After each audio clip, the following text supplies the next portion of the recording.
back to X019. We are here in London, and I am now joined by Matt Booty. Matt, thank you so much for taking some time to say hey. You're welcome. Thanks for having me. So let's just jump straight into it. Earlier this year, I was going to say earlier this month, that would have been incorrect. Earlier this year, Microsoft Studios rebranded to Xbox Game Studios.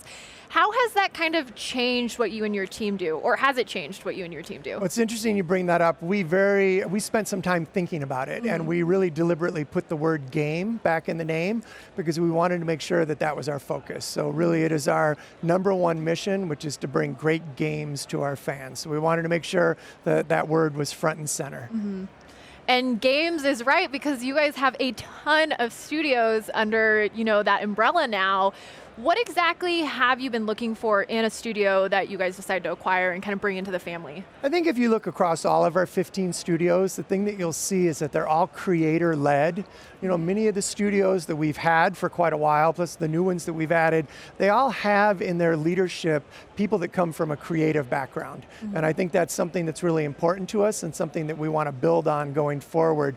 We recently got all 15 of our studio heads together in New York City for a meeting, and it was pretty amazing being there with these leaders that represent like over hundreds of years of collective experience, and all of them really come from that sort of development creative standpoint. It was really inspiring. It gives me a lot of confidence about what we're doing going forward. Well, let me just say, I'm very excited about what you guys are doing. Now, so you guys had all of the leaders from studios together. What does collaboration look like between the studios? Is there a lot of it? Like, how does that work? We have so many different kinds of studios when you think about it. We have small studios like In Exile that makes Wasteland 3, all the way up to the team working on Halo, which of course is a really large team. So they all have different cultures and different technology and different ways of going about things. But what we try to do is work within the disciplines in the studios. Okay. For example, the artists, the animators, the programmers, and bring them together organically. So we call them summits. So we'll get together with an animation summit, or maybe a business intelligence summit, concept art summit, and that's been pretty successful. In the last year alone, we've had 20 of those. Oh, wow. And it's really fostered a lot of connection and creativity and sharing between the studios. So would you say that it's common, let's say if I'm an animator in Exile and I call up Obsidian about a question of, I don't know very much about what animators do outside of in a technical way, but would it be common for me to call them up and be like, hey, can we brainstorm, or can you help me out on this? Well, that's what we try to do in these summits, is make sure those connections exist so they know who to call, and they're just aware. I think so much of it is just being aware of what goes on in a studio. Producing games has become so complicated. There's so much technology and so much software used that I think just half of the battle is just making sure that they know what each other are doing, and we're really trying to build those connections at that discipline level within the studios.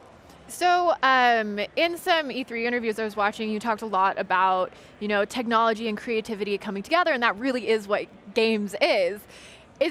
What comes first? Is it an idea and then technology, you kind of wait on technology to catch up, to materialize that idea, or are these ideas coming as a result of, let's utilize this technology?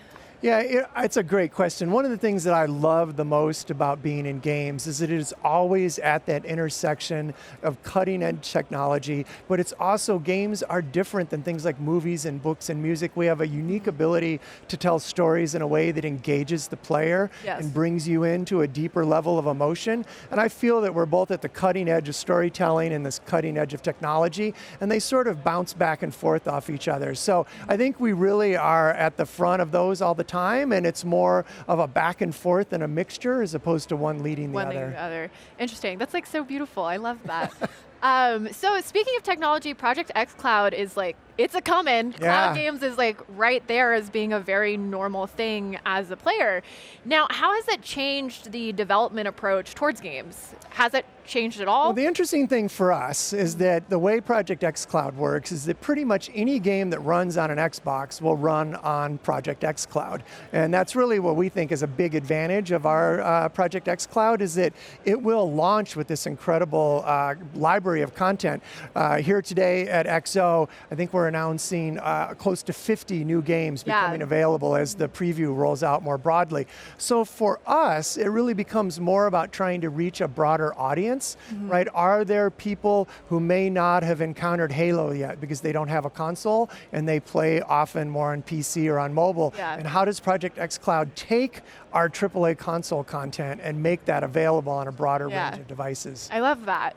So final question, I have to ask, I think everyone was so excited by the announcement of the initiative. It's like this quadruple A studio, and now we haven't heard anything about it. Can you give us any updates, any morsels just to hold us over for a little bit? Well, earlier this week I was reviewing some materials from the team, and they are busy at work, and I can just say two things, that they have hired some tremendous talent there. So I feel really good about the team that we've put together, and what they're working on is coming together really well. It looks exciting. We, as I said a little bit earlier, we're going to be showing more games toward the end of the year, and then we've got a whole bunch of games that we're going to be announcing as we get into 2020. So there's more beats coming up for us to talk about that, so stay tuned.